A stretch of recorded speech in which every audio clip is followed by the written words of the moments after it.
Welcome back to some more Elite Speak, and I am here with the AEW Dynamite episode review for October 7th, 2020. And it was an action-packed episode. It was the 30th anniversary of Jericho in the business. The whole episode was featured around that. It was built around Jericho, and rightfully so. Without Jericho, there would probably be no AEW right now. And we kicked off the show with Jericho appreciation videos from various celebrities. They were rather interesting throughout the night. But the first match we opened up with was Will Hobbs versus Brian Cage for the FTW Championship, and this started off hot. Both big men and both moved around. They defied all physics here. Both displayed their power, and Cage immediately wins out. Hobbs immediately gets up and he levels Cage with a clothesline, I think. They both go for stalling vertical suplexes, and Hobbs goes for a crossbody and connects, and he gets a 2 count for his efforts. Cage then delivers a full Nelson modified slam on Will Hobbs for a 2 count. Cage then delivers a fallaway slam to Hobbs and delivers a standing moonsault after for a 2 count. Cage then gets a rear chin lock on Hobbs. Hobbs comes back with a jumping shoulder tackle not long after. Hobbs then pulls out a power slam for a 2 count. Hobbs then sits out with a sky high, and he gets a 2 count for that. A lot of near fall 2 counts. Cage later delivers a nice pump handle type of move to Hobbs. Cage then hits an F5, and he gets a 2 count for that. Cage then kicks out of Will's spine buster for a 2 count, and he's the first person to do so. Hobbs then misses a frog splash after he went to the top rope. Cage capitalizes on this with a drill claw for the win. Brian Cage retains the FTW Championship. Post-match, Taz says Hobbs is impressive. He then grabs a mic and says, "You gained an opportunity of a lifetime to be part of Team Taz." And that's just option A. Option B, if he says no, then Starks and Cage will beat the hell out of you. And before Will Hobbs gets to make his decision, Darby Allin arrives. His music plays and the crowd in the background goes crazy. Allin then arrives with his skateboard, but the bad guys retreat out of the ring. Taz says, "One day soon you're going to learn not to stick your nose in Team Taz's business." And the segment ends. Next we have Lance Archer going over his history with Mox in New Japan. He says things will be different come October 14th. "If 20 men can stop me, you have no chance in hell." And he says he's going to have a good time with John. The Hobbs versus Cage match, that gets a 3 to a 3.5 from me. Definitely TV match worthy. Next match, we had TH2 getting their shot at FTR for the Tag Team Championships with the brush of greatness. Evans starts the match with a Hurricane Rana and a roll-up for both 2 counts. He got 2 counts for both. He then tags in Angelico. He slows Dax down, but FTR pulls Dax out of the ring for a breather. Later, FTR tries to leave the match, but Angelico dives and is caught. Then Evans dives on top of all of them onto the outside. Dax then aggravates Evans' knee using the guardrails, which should slow Evans down in theory. Dax cuts off Evans later after the break, and Evans attempts to fight back. Angelico later gets the hot tag, and Dragon screws FTR and gets to work on both with a double team submission, but FTR gets to the ropes to break the hold. Evans made a blind tag, and they get their patented double team foot stomp move off on FTR for a 2 count. Later, Evans gets an assisted 450 splash, and Angelico covers for a 2 count. FTR then double team Dragon suplexes Evans, and they get a 2 count, which was broken by Angelico. Later, Cash then delivers a splash from the top for the win. FTR retains their tag team championships as a result. Good match. I give it a 3. There was a botch in the match, but it didn't take away from the overall match. Good stuff. We need to see more TH2 on TV, in my opinion. I don't know why AEW doesn't use them often, but who knows? Maybe they have their reasons. But they are very valuable when used. Next segment, we had the Young Bucks super kicking the cameraman after the previous tag team title match backstage. FTR in weenie outfits then showed up on the Tron, and the best friends came out. Trent says, you guys get it, right? Hot dogs, wieners, weenies even. As comedy backyard wrestlers, then my feed broke up. I couldn't get it. But Chuck said, but what's not a joke is that the best friends are the number 1 contenders. Tony Khan told them the match is live for next Wednesday on the anniversary show. FTR then tried to hit the best friends with the belts, but the best friends dodged, and FTR skedaddled out of the ring not too long after. Next segment, MJF has some words for Jericho. MJF says, 30 years, what can I say that hasn't been said? The first time he talked to Chris after Double or Nothing, Jericho walked up to him and said, you really got something. Keep it up and don't stop. Pick and take little nuances from people you look up to. And then MJF pointed at Chris. MJF wants Chris to know how proud he is, and he may or may not show up to congratulate him himself. Next segment was the match that many of us were all waiting for on this episode.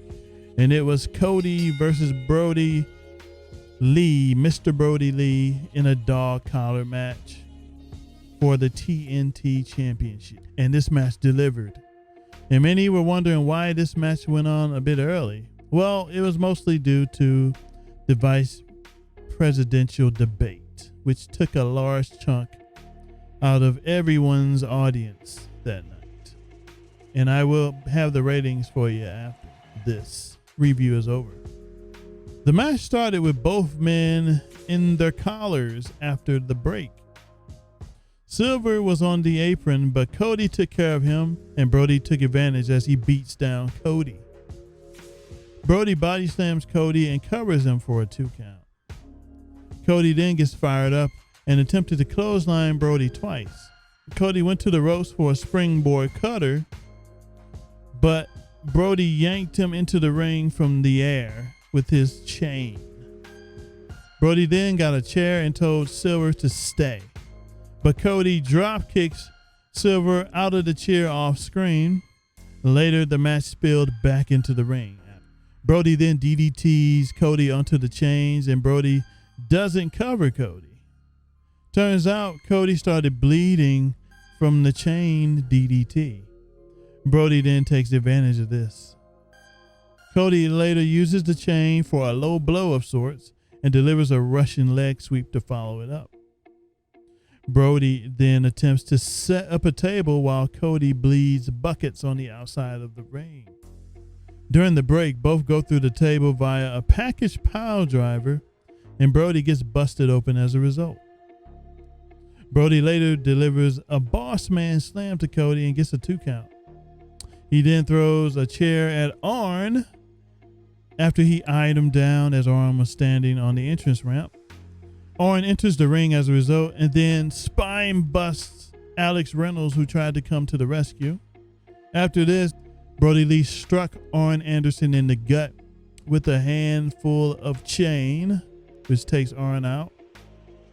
Cody takes advantage and he gets a roll up on Brodie Lee and he gets a 2 count. Cody then gets a moonsault from the top rope for a 2 count. Brodie kicks out of a crossroads at 1, and this fires Brodie up. He had the crimson mask. He had a bloody face, and he was just feeling it. He was feeling himself, and it was a nice image of him just screaming at the top of his lungs as blood was running down his face. Brodie then powerbombs Cody on the chain, and he gets a 2 count. Cody had a will to not quit at this point. Brodie later gets a superplex on Cody and isn't able to capitalize. Cody then attempts to come back, but Brodie busts out of a release dragon suplex. Brodie went for his discus lariat, but Cody dodged it. Cody then wraps the chain around Brodie's face, strikes him a bit, and then he delivers the crossroads and gets the win on Brodie Lee. And we have a new TNT champion, Cody, once again. Both guys did great in this match. Though Brodie Lee lost, he still looked good. And he will bounce back from this just like he did when he lost to Mox earlier in the summer at Double or Nothing. All is well. The match delivered, and that's all that matters. Where Brodie Lee goes from here is who knows. Post-match, the Dark Order and the Nightmare family comes out. The Dark Order grabs Mr. Brodie from the ring. Tony Schiavone starts interviewing Cody. Cody said there's no better thing than performing in front of a live crowd.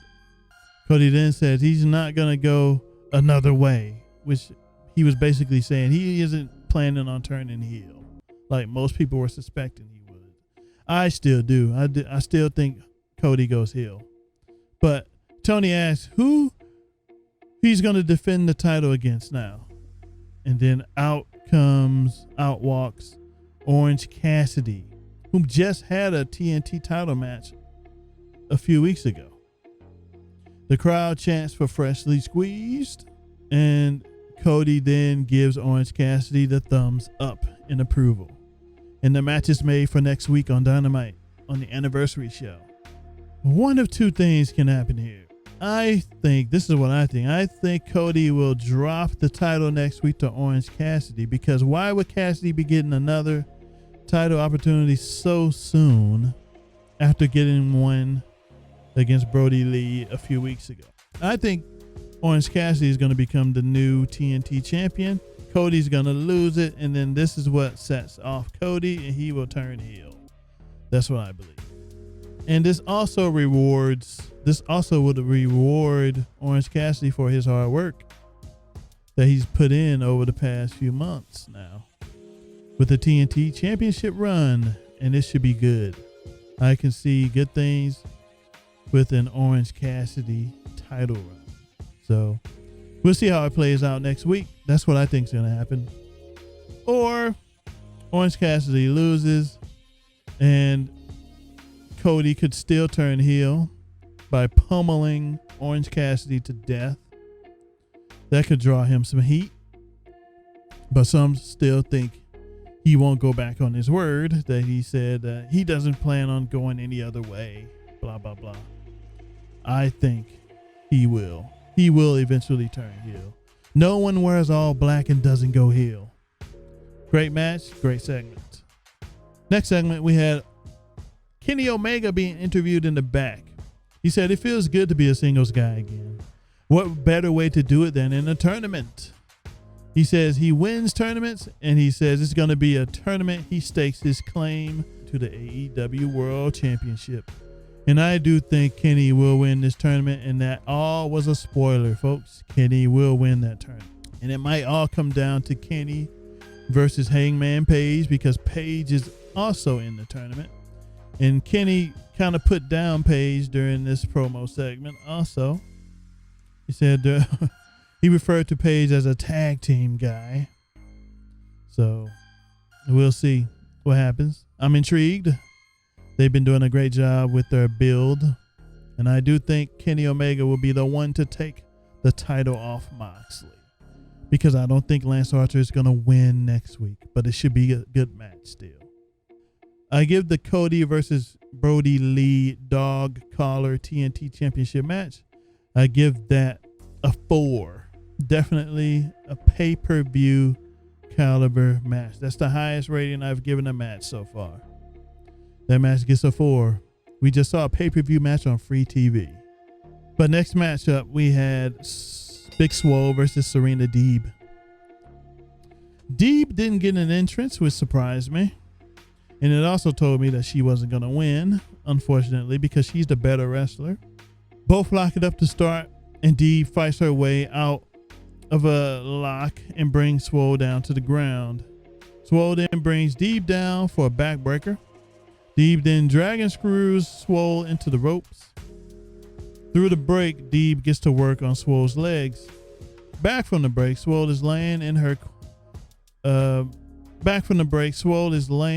clothesline abilities, and then follows up with a headbutt to Deeb's chest, and she gets a 2 count. Deeb then counters Swole's cutter from the apron and covers for a 2 count. Eventually, Swole wins. She defeats Deeb with a rolling elbow. Match was good, but the wrong woman won, in my opinion. Swole improves her record, but Deeb does not. The better wrestler should have won.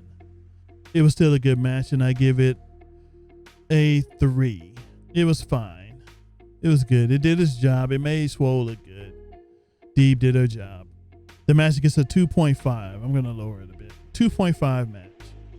Next segment, we had Mox.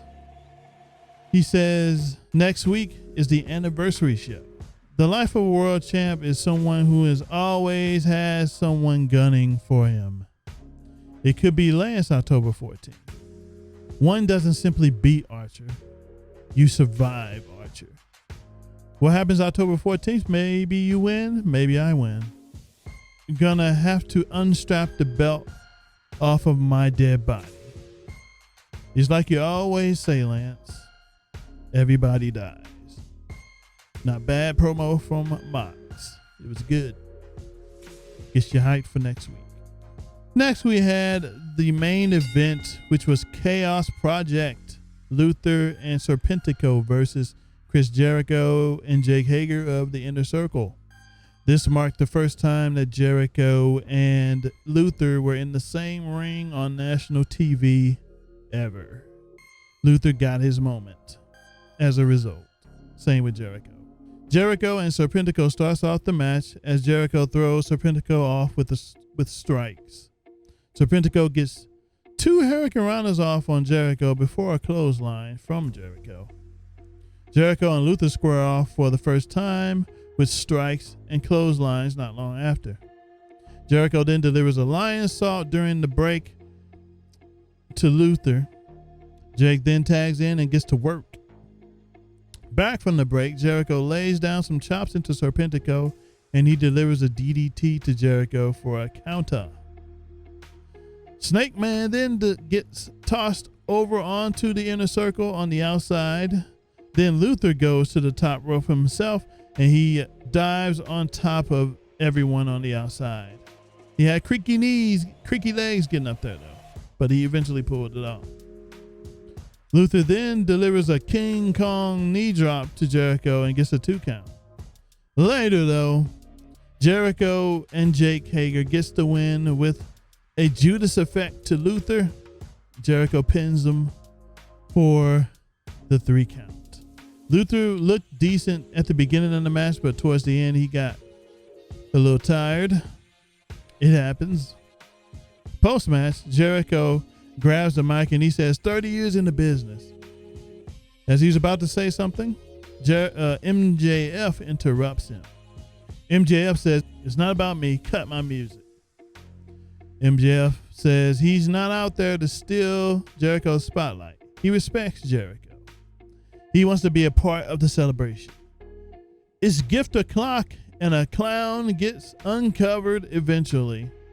And this clown is holding a gift. Jericho attempts to open it and MJF says, indulge me. Next week, MJF is going to make a career-defining announcement. After Jericho opens the gift it turns out to be a picture of MJF, and Jericho then smashes the picture over the clown's head, and he delivers a devastating Judas effect to the clown. MJF and Jericho both then have a stare down for a bit, and then they laugh it off. Eventually, all the heels come out to celebrate with Jericho, and we got some scrolling credits on the screen as the show went off the air. It was SNL style. Jericho basically took credit for everything as the credits rolled. His name was under every single thing, and the show went off the air. Decent episode of Dynamite, which commemorated Jericho's 30 years in the business. Also, I give the main event match a 2.5. Could have been way better, but that's what we got. Decent episode of Dynamite. It was a good show. It wasn't the best, but far from the worst. Good show. And I also have the ratings for the evening. As expected, the vice presidential debate took away a ton of viewers. AEW did what they could, but the episode drew 753,000 viewers, which is not bad considering the debate had 50 million plus viewers. So that was good stuff for what was on. Plus, they held strong in the 18 to 49 demo with 0.31. That's still pretty good. I will catch you guys with the next AEW video, whenever that may be. Most likely next week for Dark. I'll catch you then, and have a good one.